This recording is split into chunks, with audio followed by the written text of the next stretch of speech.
In this video, I'm going to discuss alternative voting methods, specifically in the context of the Portland Charter Review Commission. Now, in this recently released PDF, they mention a couple of points. One, that they have favored ranked choice voting and star voting because, quote, it captures multiple preferences. And they also say they have favored a system of proportional representation. I want to focus on these 2 points. Now, first, though, it's interesting that they have excluded approval voting from this conversation, even though they mentioned approval voting on other slides. What that tells me is that they think a ranked ballot or a scored ballot conveys more accurate information about voter preferences than an approval voting ballot, which is essentially just an up or down vote on every candidate. This is an extremely widespread, very common intuitive perspective, but I want to show here that it's actually not true in a mathematical, empirical sense, and we can measure this. So I want to touch on that, and then we'll also talk about this topic of proportional representation, which I think is also quite interesting. So to begin with, I'm going to look at this graph from William Poundstone's book, Gaming the Vote. This is a graph of what is called Bayesian regret. These numbers come from a Princeton math PhD named Warren Smith, who's widely regarded as one of the foremost experts in voting methods in the world. And he did these Monte Carlo simulations in computer code. And he took the results basically showing how well these different voting methods satisfy voter preferences. So how satisfied is the average voter with the outcomes of their elections? The benchmarks are random winner here, which obviously is terrible because it's not democratic at all. You're just picking a name out of a hat. Could be somebody terrible. And then you have magic best winner. This is a theoretical case where you could read the voters' minds, see the future, and pick the candidate who would make the most people the most happy. Obviously, you can't do that in the real world, but it's nice for benchmarking purposes because you can see how close these voting methods can come to a theoretical magic ideal.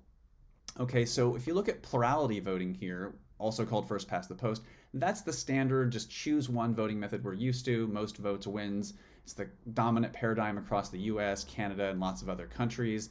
It performs pretty terribly. Now, the left side of the bar means that all voters are honest, and the right side means they're strategic. So they're trying to game the system for their own individual advantage, and that creates a prisoner's dilemma. It causes a net decrease in satisfaction because it hurts other voters more than it helps them, and other voters gaming the system hurt them more than they help themselves. So the collective result of this is that they get worse outcomes, according to this model at least. So you can see that it performs pretty terribly, but now if we use instant runoff voting, which is nowadays being called ranked choice voting, although it's one of many different ranked voting methods, it performs quite a bit better here if people are honest. You go left here where everyone's honest, and it's doing considerably better than the status quo we're used to of plurality voting. But if people are strategic and they try to bury unelectable candidates to help the lesser evils who are more viable, it can behave much more similarly to plurality voting as we go right here. Then we have Condorcet voting. Now, Condorcet voting methods are ranked voting methods where you attempt to find a winner who would defeat every other candidate by a head-to-head majority. You could think of this as an instant round robin. And again, if people are honest, Condorcet performs even better than ranked choice voting, although again, if people are strategic, it gets worse and worse in performance. Then you have Borda. This is also a ranked voting method, and it turns the rankings into points. So let's just say there are 4 candidates.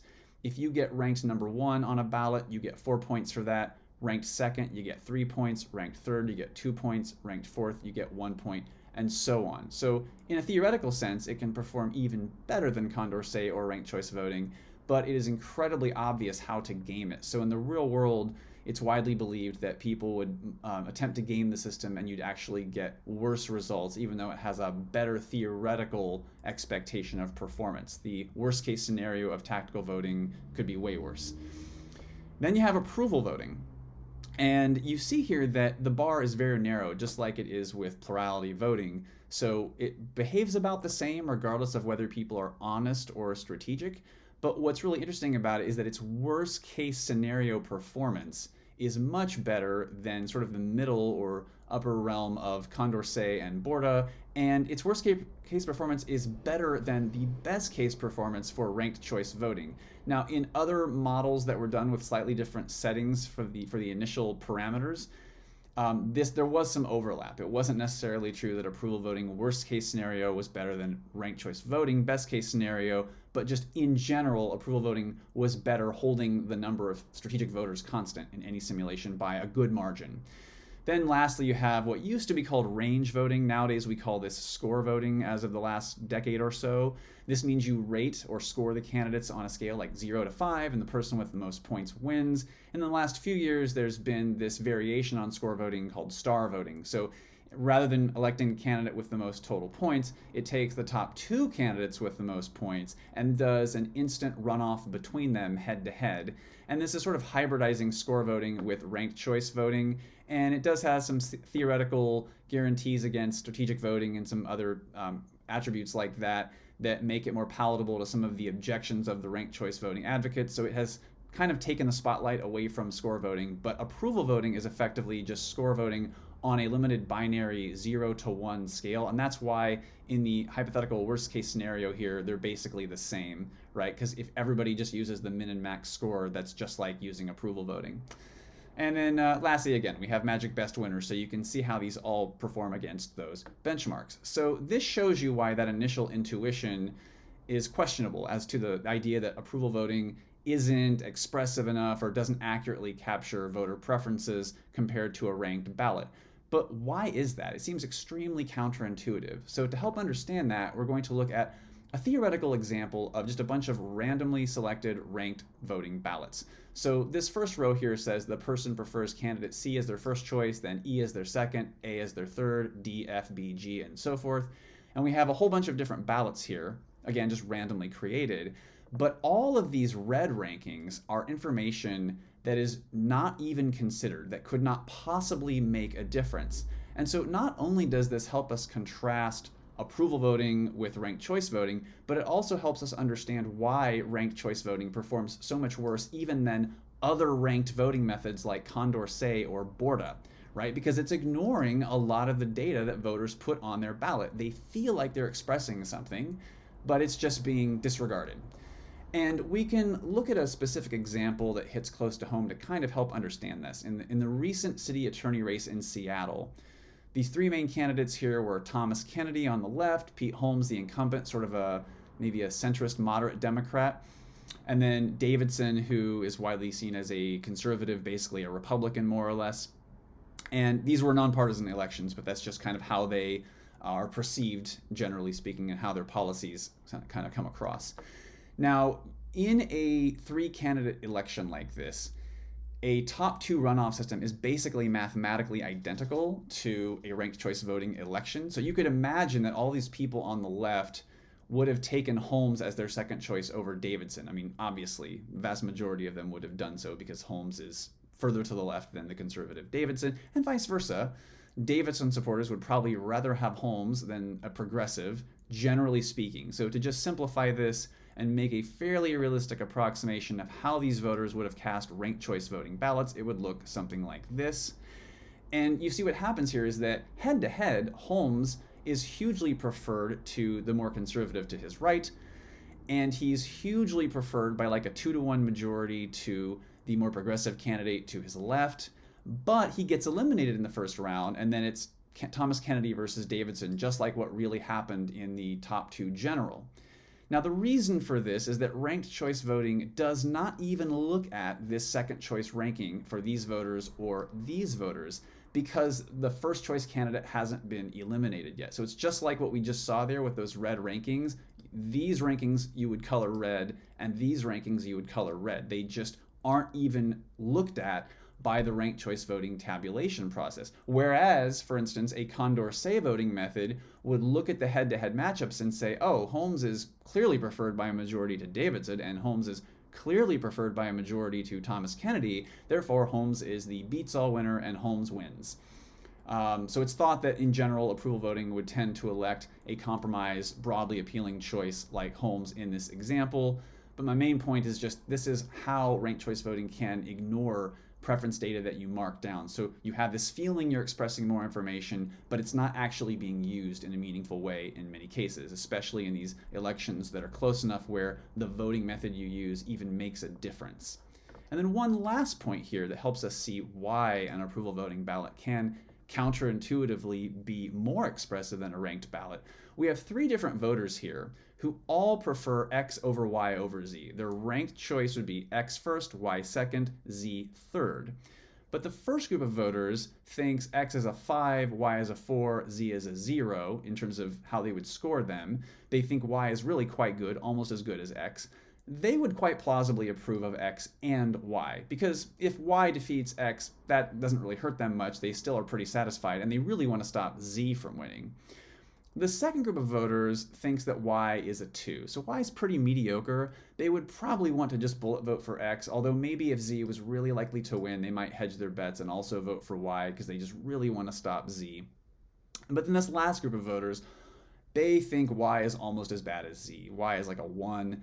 They're very likely to want to just approve only X and not Y. So you see here that these voters who have very different preferences all look exactly the same from the point of view of a ranked voting method, whereas an approval ballot allows them to differentiate themselves. So what we see here is that in some cases, what approval voting lacks in individual ranked preferences, it can make up for in how it measures intensity of preference. These voters have different intensity of preference for Y, and that causes Y to either cross over their approval threshold or not, depending. Right, so this is one other dimension to the issue that helps explain why we have this very counterintuitive result here in this Bayesian regret graph. So the point I want to make here, and just take away from all this, is that yes, approval voting does not feel very expressive or maybe very personally satisfying, but in the aggregate, it can actually be a surprisingly accurate measure of overall sentiment among the electorate. So having made that case and trying to basically argue here that approval voting deserves a fairer hearing compared to the other options that the commission is looking at, I now want to go into this topic of proportional representation. There actually is a proportional form of approval voting. There are actually a few, but one that's commonly supported because of its simplicity and practicality is called sequential proportional approval voting. So it just goes in sequence, electing one person at a time until you have the desired number of winners. So in this example here, I have several candidates in these columns. So green 1, green 2, green 3. These are 3 candidates in the green faction, and you have 2 yellow candidates, 4 blue, 4 red. Now, these aren't meant to be political parties. We're talking here about nonpartisan elections, but the whole point of proportional representation is that voters fall into different interest groups. Those could be age demographics, income, socioeconomic factors, ethnicity, things like religion, or do you support cycling lanes, all kinds of things that cause us to unify around certain types of candidates. And so generally speaking, these voters are going to vote for candidates who are within their general ideology or their interest group, although we have some crossover voters, just like we would in the real world. These voters approved 3 of these blue candidates, but also approved this red candidate, R2, right? So people don't always fall neatly into these camps, and so we're trying to make this somewhat realistic by showing that. Now, I'm going to go ahead and look at the totals here on the bottom. We see that pretty clearly R2 is the first winner with 37%. So I'm just going to indicate that here.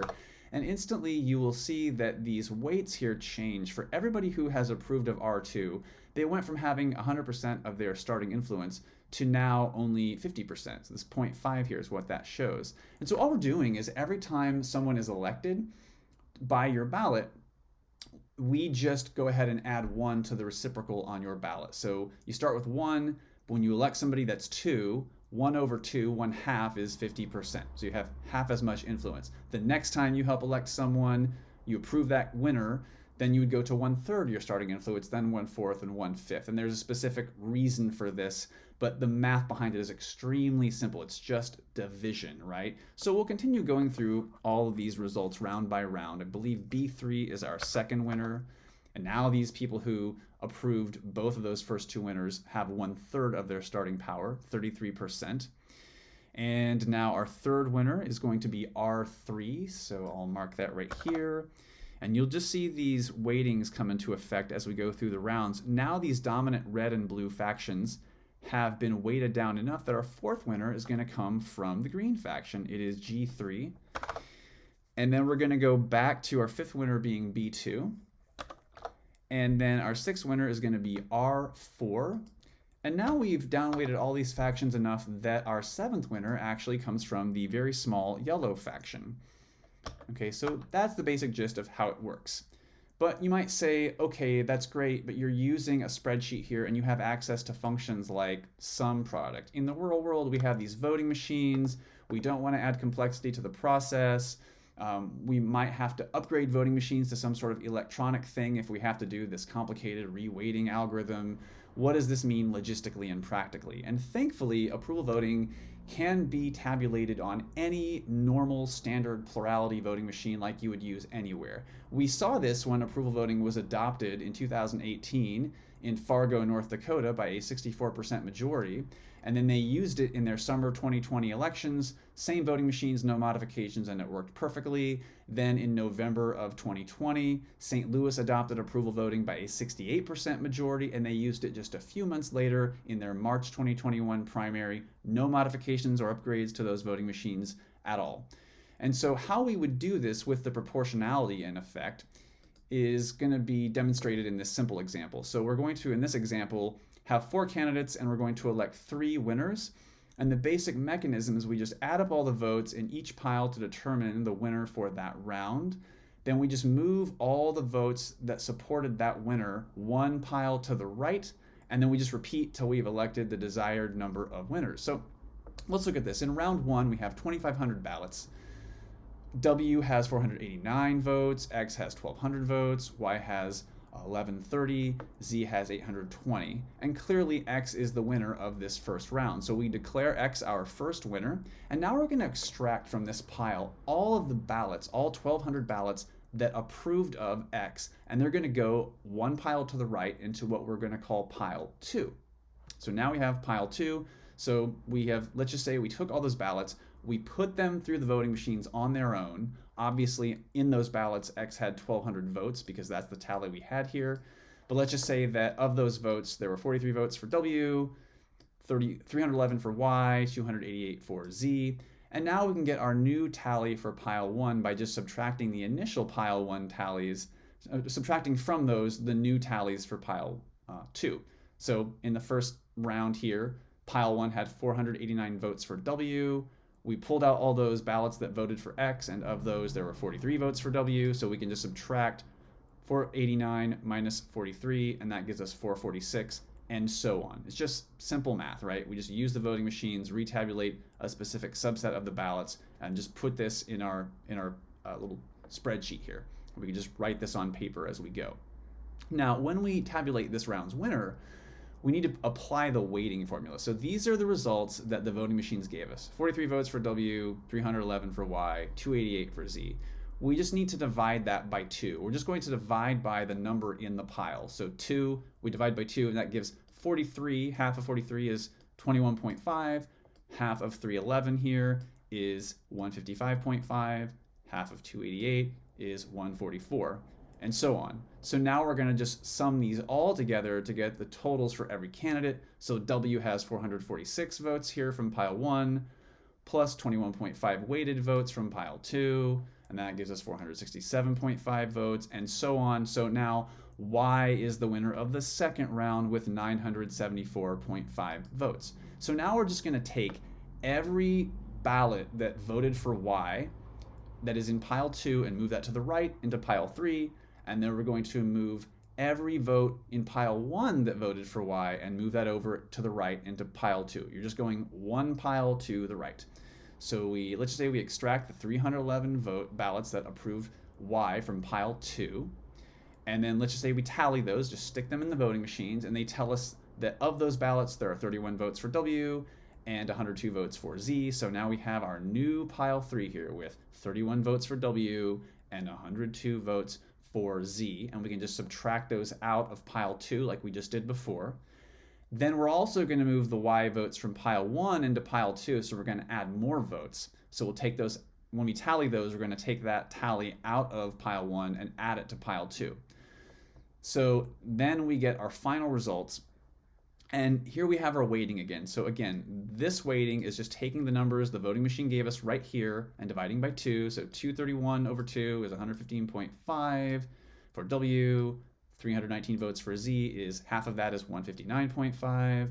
And then over here in pile 3, we divide by 3. So the tabulation in the voting machine said W gets 31 votes, Z gets 102. Well, if you just divide 31 by 3, you get 10.3. If you divide 102 by 3, you get 34. So we're just going to add all those columns up. So for instance, W has 227 full votes, 115.5 of these divided by 2 votes, and then 10.3 of these divided by 3 votes. And then you just get your total, and in this final round, Z is our winner. So sorry, W, you don't win. That's all we're doing. We can use our standard voting machines to get our tallies. We just shuffle votes around, and it's extremely simple. Now, if you think this is complicated, I've got news for you. The single transferable vote system of proportional representation that the Charter Commission seems to be considering is an order of magnitude more complicated, because it doesn't even just use piles with a weighting for each pile, like divide by 2, divide by 3. It has this incredibly complicated formula where every ballot has its own unique weight that follows it around round by round. And if you want to see this, just go to the Wikipedia page on single transferable vote. Click on finding winners using quota, and this is incredible. There's just a lot of complexity. Now, people can do it. People have done this since the early 1900s in Australia and in Ireland, and it's doable. But at one point, there were 24 US cities that used single transferable voting and had proportional representation, and all of them except for Cambridge, Massachusetts, got rid of it. And I think it's plausible that even if the reasons behind that push were nefarious, people wanted to stop this more democratic system, the way they were able to justify that and get a majority of voters to want to repeal it is by looking at all the complexity and the confusion around it, right? This can be used as sort of a scapegoat, even if you have bad reasons and you're trying to get rid of the system because it's actually working. When it's super complex, that can help justify a repeal effort. And that is the fear, that if you adopt a really complicated voting method, A, it may not pass by a majority in the first place because people don't feel like they understand it. And then B, it may pass, but then people just feel like it's confusing and then they repeal it. So this is where I think the simplicity advantages of approval voting are really key. There was a case made that star voting also is quite a bit simpler than ranked choice voting, although not as simple as approval voting. And that's very much true. It is. It's much simpler than ranked choice voting. And there are several ways to do a proportional form of score voting or star voting. But it was deemed to not have sufficient political vetting. And that's a valid point to make. It hasn't been used yet in government elections. But approval voting has, and it's almost as good as star voting. According to like computer simulations and whatnot, and radically simpler, and it has been used in 2 US cities with over 100,000 voters. So I think in totality here, the takeaway is that at the very least, the Commission deserves to hear more about this and considering approval voting as an option they should really look at. And if they initially dismissed it because intuitively it felt like it wasn't as expressive as a ranked ballot, that really deserves, I think, a second look. So thank you for watching, and I hope you enjoyed this video on approval voting and proportional approval voting.